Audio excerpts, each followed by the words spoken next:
먼저 내민 손보다 더 반가운 가슴으로 서로를 바라보면 별보다 고운 발걸음이 사람의 문 앞에서 사랑을 놓고 한다.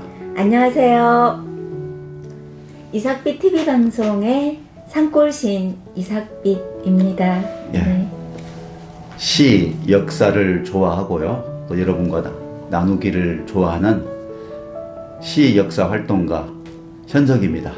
우리 소개 한번 해주세요. 시인님께서. 저는 매천 사상연구소장직을 맡고 있는 김영풍입니다. 네, 어서 오세요. 네. 새해 복 많이 받으세요. 네. 2023년도부터는 이삭빛 TV 방송이 정기적으로 일주일에 2번 정도 방송을 내보낼까 합니다.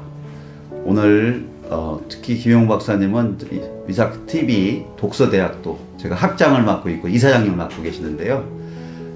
매천의 그 2027수의 그 시 속에는 이삭빛님 의가 있고 예가 있고 네. 충이 있고 또 뭐가 있습니까?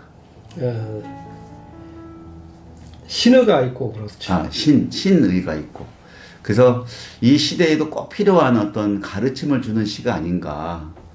또 경술, 국지가 있는 날 조선의 마지막 선비로서 자계를 또 택하셨던, 어떻게 보면 안타깝지만 또 그런 것을 느낄 수 있는 우리 시 한 편 한 편이 되지 않을까 생각이 듭니다. 매천 황현과 매미의 철학이라는 책을 직접 쓰셨는데요. 이 책이 언제 나왔죠, 우리 박사님? 지난 5월 달에 이 책을 출간했습니다. 작년 5월 달이죠. 이 책이 처음 출간이 돼가지고 지금 많은 사람들, 특히 문화만세 우리 회원들한테도 이 책을 다 증정하셨지 않습니까? 너무 감사드리고요. 책을 이렇게 써야겠다 하는 마음은 작가의 말을 통해서 한번 먼저 우리가 읽어보고 그 다음에 이어서 우리 숨어있는 이야기를 좀 들어보도록 하겠습니다.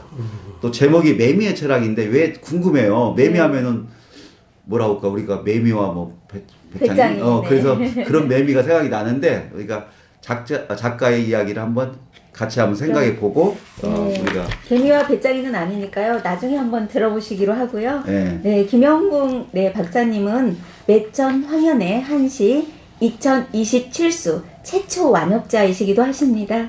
네, 매천 사상연구소장, 매천 황현 기념사업회 소장으로 활동하고 계십니다. 네, 한번 그러면 네, 작가의 말을 저희가 한번 살펴보겠습니다. 우리 박사님 읽으시는데 박사님 한번 감상을 해보세요. 이렇게 네. 다른 사람이 그러니까 한번 감상을 해보시기 바랍니다. 자, 작가 즉 김영문 박사님이 첫 번째로 여러분에게 드리는 글입니다. 대학 시절 사학을 전공하면서 매천 황현 선생이 쓴 매천 야록을 읽고 큰 감명을 받았다. 그러셨군요. 이게 매천 황현 선생님의 매천 야록을 읽고 특히 우리가 알다시피 고종과 순종 때는 일제시기이기 때문에 오히려 실록보다 매천 야록에 역사학자들이 많은 관심과 또 다양한 내용들이 기록된 걸 저도 기억하고 있거든요.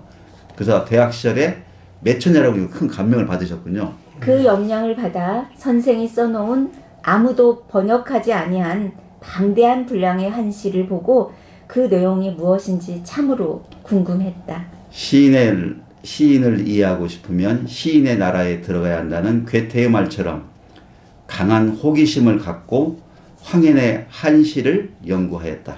그 결과 석박사 과정을 거치는 8여년 동안 선생이 쓴 한시 2027수를 최초로 완역하고 선생의 서거 100주년에 맞춰 2010년 5권의 책으로 엮었다. 그 과정에서 사학자이자 문학가, 시인이요, 독립운동가이며 교육자, 애국 계몽사상가로 활동했던 선생의 삶을 추앙하고 동일시하며 살아왔다. 여기 다시 한번 읽어주세요. 그 과정. 황현 선생님은 독립운동가요, 교육자, 애국계몽 사상가로 활동했던 선생님으로 우리 매천 황현 선생을 쓴 김영궁 박사께서는 그 삶을 추앙하고 동일시하며 살아왔다고 합니다. 이게 사학자고 문학가, 시인이면서 동시에 독립운동가였단 말이 되거네요. 네. 황현 선생은 약간의 나이에 상경하여 강희, 이건창 등 한양의 인사들과 교류하고 출세의 등용문인 과거에 응시하였다. 약관이 몇 살을 말하는 거죠? 한 20여 세 전후를 말합니다. 20살 전후에 상경하여 자 강위, 이건창 이분들이 그 당시에 유명한 시인이었나 보죠? 예, 조선의 문단을 주도하고 있던 사람들입니다. 아. 예, 강희는 추사 김정희의 대표 제자입니다. 그만큼 명성이 있었고 또 그만큼 당대의 최고 지식인이었다라고 이렇게 말해 볼 수 있습니다. 예. 이건창은 15세의 나이로 문과에 급제한 그런 인물인데 조선시대 문과 급제자가 500여 년을 통해서 1150여 명 정도 되거든요. 최연소 과거 합격자로 아주 그야말로 이 신동으로서 그야말로 청렴한 관리로서 그렇게 매청과 교류를 하면서 아주 절친한 그런 관계를 맺습니다. 그러면은 보통 친구를 보면 그 사람 된 줄 안다고 볼 수가 있는데 우리 황현 선생님이 약관의 나이에 가서 이런 분들과 교류했다는 것만으로도 우리 황현 선생님의 인품을 짐작할 수가 있겠네요. 그렇죠. 네. 시험장에서 권모술수가 난무한 중앙정치의 부패상을 목격하고 실망이 컸다. 네. 이때가 바로 그 뭐라고 할까요? 그 민씨 척족들이 그래서 동학혁명의 그 발발의 원인 중에 하나가 그 당시에 부패 정치 아니었습니까? 네, 그렇죠. 이것을 목격하고 이것이 심지어 과거 시험장까지 있었는 네. 모양입니다. 네. 그 과거 시험장을 보면은 아버지, 할아버지, 외할아버지인가요? 그 세 명을 쓰도록 하는 것이 있는데 그걸 뭐라고 하죠? 그렇게 해서 그 가문이 없으면은 과거 시험에 합격시켜 주지를 않습니다. 맞아요. 자격이 없는 것 같아요. 그러니까 네. 아까 그 말씀한 것처럼 과거 시험지 답안지다가 아버지 이름, 할아버지 이름, 네. 뭐 외가 이름 이렇게 세 명을 쓰도록 돼 있어요. 그러니까 말씀하신 것처럼 거기에서 유명한 사람이 없으면은 아무리 실력이 있다 해도 떨어지는 그 상태를 지금 말씀하는 것 같아요. 실망이 그러니까 그러네요. 저기 매천 황현의 15대 선조가 그 유명한 세종대 명재상 황희정승이거든요. 아, 황희정승 자손입니까? 그 후손입니다. 그리고 예. 또 10대 선조가 외란 때 전라도를 구한 또 조선을 구한 999 명장 황진 장군이거든요. 황진 장군은 저희가 방송도 했고요. 이삭 스님도 황진 장군 그 네. 생가를 갔었죠. 네. 그 남원 주생에 가서 진주성 2차 싸움에서 장렬하게 전사하신 정말 어떻게 보면 육지의 이순신으로 평가받는 장군의 또 후손이군요. 네, 그 후손인데 매천 황현 시대로 넘어들어와서 전락되어 가지고 그야말로 지방에서만 행세하는 양반 가문으로 되고 맙니다. 제가 듣기에는 수석 합격했다고 처음에는 그랬더니 그 근로는 수석이죠. 소과 진사과의 초시초장에 1등이 되어졌지만 2등으로 내리쳐진 다음에 파방되어 버립니다. 떨어지게 됩니다. 그래서 아주 실망을 많이 했고요. 더 이상 과거 시험에 응시하지 않으려 했는데 자기 부모 특히 아버지의 등살에 34살에 이번에는 소과 생원과로 바꾸어서 장원을 하게 됩니다. 그 이후로 나귀를 타고 내려오면서 더 이상 정치에 참여하지 않으리라 맹세를 하고 또 맹세를 합니다. 그러면서 구례에서 평생 관직에 단 하루도 나가지 않고 살았던 그런 인물이 매천 황현이죠. 너무 서글프네요. 그러니까 이런 분 시험 볼 때마다 합격은 됐는데 그 당시 그것도 장원으로 됐죠. 장원으로 알겠습니다. 그다음 읽어볼까요? 속과 시험에 속과 시험에 장원했지만 벼슬을 통한 제세 구민의 뜻을 버리고 규례로 낙항하였습니다. 제세 구민. 자, 한번 설명해 세상을 주세요. 구제하고 백성을 제세, 세상을 구제하고 그런 의미죠. 구민, 백성을 구한다. 백성을 구한다는 뜻을 네. 버리고 네. 이게 벼슬을 통해서 네. 이게 썩어 빠진 벼슬을 통해서는 그게 절대 불가능하다 안 네, 된다 하고 네. 낙향하셨군요. 네. 이춘양명의 뜻을 버린 것이죠. 네. 예. 선생은 도가적 은일 사상의 영향을 받아 만수동에 구안시를 짓고 은사로 살아가고 싶어하며 매미시를 남겼습니다. 이 매미시를 남겼군요. 우리가 매미의 철학의 그 매미가 아니고 도가적 은일 사상. 좀 더 첨가해 설명해 주신다면요. 그 많은 사상 가운데 중국의 도가 사상이 있는데 그게 조선 사회에도 이 은인들 가운데 은사들 가운데 이 사상의 영향을 받고 산속에서 숨어 사는 그런 선비들이 많았습니다. 완적 등이 바로 도가의 대표적인 그런 인물이죠. 네. 구안시의 뜻은 뭡니까? 매천 황현의 이 당운입니다. 호가 구안이에요? 아니 편안한 집 그런 뜻인데요. 예. 그런 집을 짓고 이렇게 구례에서 이렇게 살게 되죠. 구안이시란 말이 네. 편안하게 집을 짓고 구안시. 서당을 운영하면서 아주 그야말로 이제 이 모든 어떤 자기의 젊었을 때에 꾸었던 그런 꿈을 다 버리고 이 구안실에서 이렇게 서당 운영하면서 초라하게 살아가는 선비가 되죠. 선비가 됐군요. 예.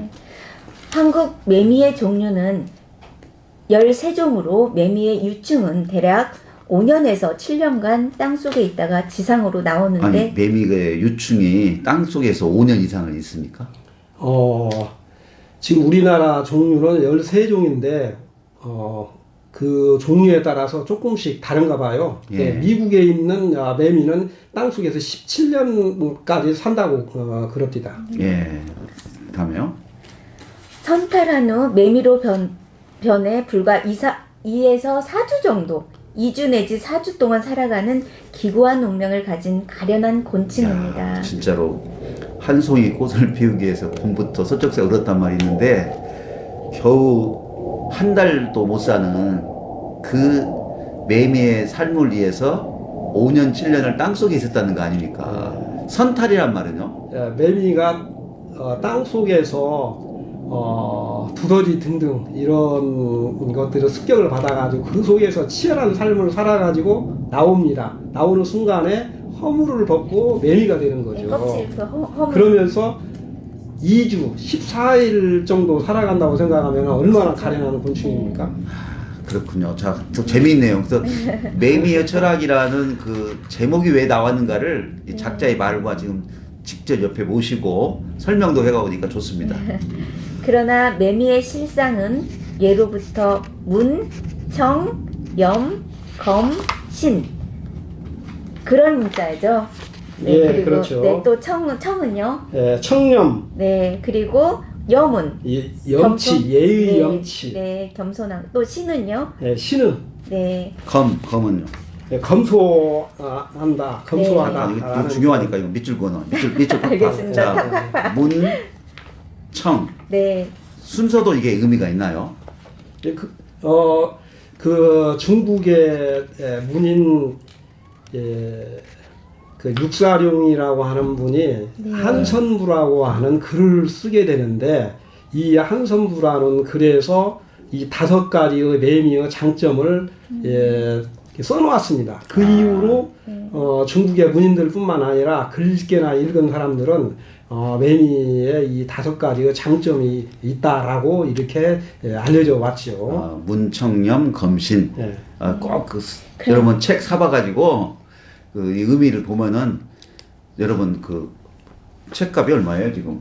책값이 얼마죠? 13,000원인데 네. 1억 3천만 원 맞아요. 가치가 있는 네. 것 같습니다. 예. 이렇게 덕을 갖춘 곤충으로 이제 비유돼서 이제 매미가 굉장히 소중하게 다른 분들은 이렇게 문인들이나 이런 분들은 알고 있습니다. 근데 우리 보통은 뭐 이렇게 개미나 뭐 이런 뭐 안 좋은 뭐 이렇게 네, 게으름뱅이 막 이런 걸로 비유되어 있는데요. 잘못 알고 있는 점도 있습니다. 예, 이런 각도에서 보면은 네, 아주 네. 덕을 갖춘 곤충이 바로 매미가 됐다. 네, 그래서 매미의 철학인 것 같습니다. 네. 오덕을 소유한 매미처럼 나 또한 염결히 살아가고 싶었다. 아, 염결이라는 표현은 잘 안 쓰이는 표현인데 염결이가 뭡니까? 그, 염결히 겸허하게. 그 염치를 알고 뭐 그 아니 말인가요? 이제 그보다는 깨끗하게 바르게 네. 이제 그런 의미로 쓰이고 이게 아마 잘 안 쓰는 한자어입니다. 이게 작자로서 그 말을 쓸 때 자기 삶을 어떻게 살겠다는 각오를 염결이란 말로 그 생각하고 하면서 많이 고민했을 것 같아요. 어? 그죠? 국방화를 맞을 것 네, 같아요. 그죠. 저는 이 단어가 좀 네. 요즘에 많이 안 쓰이기 때문에 우리가 염결이 살고 싶었다. 네. 예. 하나 내 청춘을 해고해 보면 그렇게 살아오지 못했다.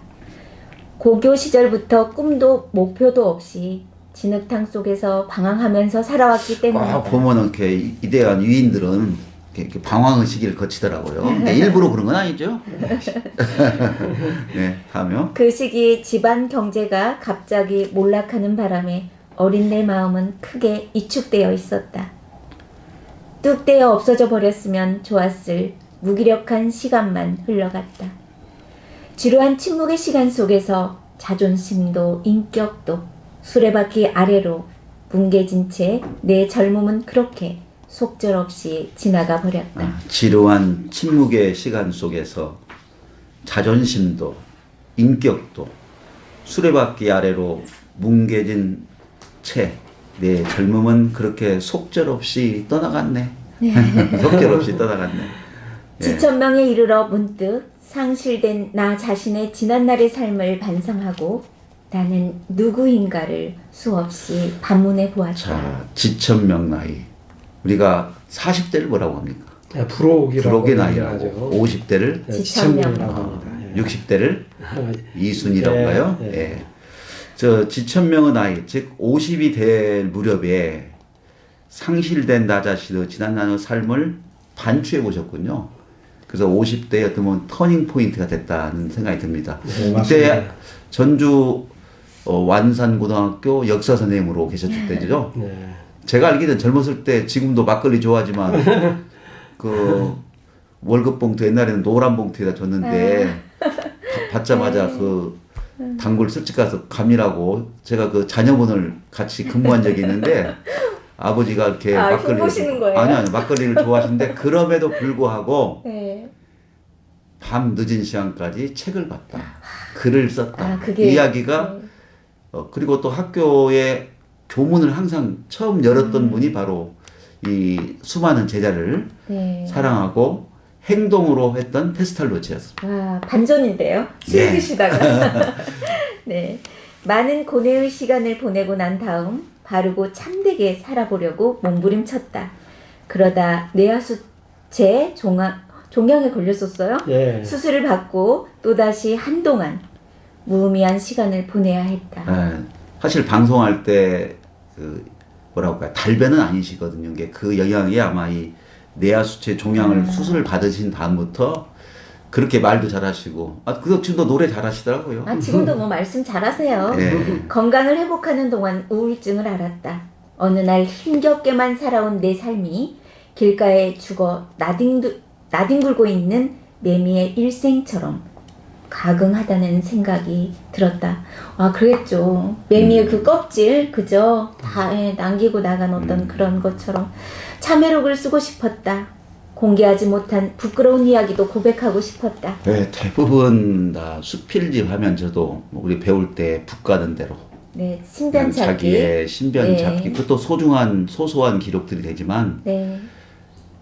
남에게 보이기 위한 것이 아니라 참회록이란 데서 이 매미의 철학이라는 제목도 범상치 않을 뿐만 아니라 이 글을 쓰겠다는 마음의 자세가 참회록이란 말 속에서 수필의 성격을 저는 지금 이 글의 성격을 좀 저는 규명한다고 할까요? 왜 이 참회록의 마음으로 이 글을 썼습니까? 루소의 글 가운데 참회록 고백록이라는 책을 읽고 제가 감명을 받았거든요. 그리고 이제 또 이제 그런 의미에서 제 자신을 한번 깊이 되돌아볼 수 있는 이런 시간을 갖고자 했습니다. 예. 이 책 중에서 제목만 한번 부끄러운 이야기가 어떤 부끄러운 이야기가 고백이 돼 있어요? 목차 중에서 그 제목만 말씀해 주면 다 사서 읽어야 하니까. 하나하나가 다 그렇습니까? 사실 이 글을 써놓고 너무 부끄러워가지고 이걸 출간을 해야 될까라고 고민을 몇 년 동안 했습니다. 그래서 용기를 내 가지고 겨우 출간을 했는데, 출간하고도 너무 이 자신이 부끄러워서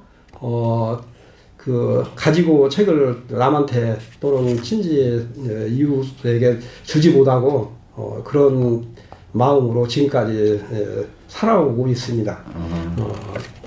쭉 읽어보면은 어느 대목이든지 그런 것을 느낄 수 있는 글이라고 말해볼 수 있죠. 이게 일부에 보면은 뭐 훔친 이어폰, 저도 자주 읽어봤습니다만은 또 본인이 아까 매천 선생님을 좀 소개할 때 키도 조그마하고 있는데 바로 본인 자신의 그 키 작은 뚱보 퍼그 이런 글이라든가 또 그 나름대로 제가 교사로 또 있으면서 학생들에게 좀 더 현직에 있을 때에 좀 더 정말 아들처럼, 친동생처럼, 또 친아버지처럼 그렇게 해왔다고 자부심을 갖기도 하지만, 그래도 더 그렇게 아이들을 지도했다면 얼마나 좋았을까. 그런 반성의 시간이 있었습니다. 또 너무 겸손해서 완산고를 졸업한 그 제자들 이야기 들어보면은 선생님은 훌륭한 분이었습니다. 여기 보면은 적자처럼 살아 세파에 휘둘린 내 삶이 마치 매미의 일생처럼 생각되어 이 책의 제목도 매천 황영과 매미의 철학이라 이름을 붙여놓게 됐다고 하네요. 아, 그렇군요. 네. 자, 좀만 더 읽어볼까요? 독자는 이 책을 읽고 반면 교사로 삼아 생활의 지혜와 교훈과 마음의 행로를 찾아갔으면 좋겠다. 또한 사유의 힘이 더해져 맹자가 주장한 인의 지도를 행할 수 있기를 빌어본다. 이렇게 쓰셨네요. 네. 제가 이 책을 읽은 우리 문화만세 그 회원들 대화를 해보면은 처음에는 그냥 수필해서 그랬는데 어떤 자기를 돌아볼 수 있는 그런 어떤 뭐라고 할까요? 참회록을 읽었기 때문에 자기를 돌아볼 수 있는 귀한 경험이 있다고 말씀을 했습니다. 꼭 우리 매미의 철학이라는 김영봉 에세이가 아니고 삶의 참회록입니다. 네, 삶의 지혜. 그리고 제목도 한번 좀 이 작품 제목 몇 개만 읽어줘봐요. 제목도 제가 볼 때는 굉장히 가정당함하더라고요. 제목이 좀 살아 있습니다. 청춘 그 방황과 고뇌의 시절, 훔친 이어폰, 키 작은 뚱보 퍼그. 사람들이 이거 되게 좋아하더라고요. 독서 예찬가, 학생님의 출판 기념회, 페스탈로치, 그다음에 2부에서는 또 첫 부임하신 총각 함수곤 선생과 패랭이꽃. 자, 거기까지만 읽어주세요. 다 사서 보게. 자, 저희가 책 매천 황현 선생과 매미의 철학이라는 책을 이렇게 첫 방송으로 소개를 할 만큼 가치, 우리가 영어에 together가 있고 또 가치가 있잖아요. value가 있는데 정말 가치 있는 책을 같이 읽고 싶습니다. 마지막으로 우리 하고 싶은 말이 많겠지만 우리 작가님께서 매미의 철학을 느낌이라든가 또 이렇게 방송 나와서 독자들에게 한 말씀 해주시기 바랍니다. 자전적으로 써놓은 저의 이 글이 너무 부끄럽기에 좀 이런 방송을 한다는 것 자체도 좀 어떻게 보면은 우습기도 하지만은요. 그러나 저희 진실을 담았기 때문에 다른 스필과는 좀 색다르다 이렇게 이야기를 해볼 수 있을 것입니다. 저기 그 책 뒤편에도 서울대 교수이신 우한영 교수가 저를 이 원고를 읽고 이렇게 평가하기를 노자의 표현으로 한다면 대방부의 경지가 아닌가 이런 식으로 표현을 해 주셨습니다. 제가 만난 여러 독자들 가운데 어느 기업가 또 의사 선생님 또 그 선배들 친구들 다 보면은 참 순수해서 글이 좋다라는 그런 이야기를 많이 해 순수해서 글이 주셨습니다. 좋다. 예. 네, 한번 읽어볼까요? 삶의 지표 가운데 하나로 정직을 편말로 삼고 있다 하여 평범의 극치에서 피어나는 상도의 초상을 소봉해서 보는 바다. 그야말로 노자의 표현으로 한다면 대방우의 경제 아닌가 싶다고 우한영 서울대 명예교수께서 네 말씀하셨습니다. 또 소설가이시기도 하시죠? 예, 또 그렇죠. 보니까 그 서문에 네. 아까 읽지 않은 부분 중에 수필가 김용옥 선생님, 네. 우리 이삭비 씨님도 나와 있네요. 네. 또 그림을 제공한 우리 최수업 화백님, 아, 네, 최수업 화백님. 반갑습니다. 그래서 감사를 드린다는 말이 있고, 네. 아쉽지만 저희가 첫 방송 열심히 하겠습니다. 그리고 매천의시 그 한 편씩을 우리가 생각하면서 매천 선생님의 이야기들은 계속 이어져가도록 하겠습니다. 자, 마지막으로 한 말씀씩 하고 마치겠습니다. 이삭비 씨님, 오늘 첫 방송인데 저희 이삭비 TV 방송 이사장님 그리고 학장님 첫 방송인데요. 잘 부탁드리고 네, 열심히 네 열심히 하겠습니다. 네.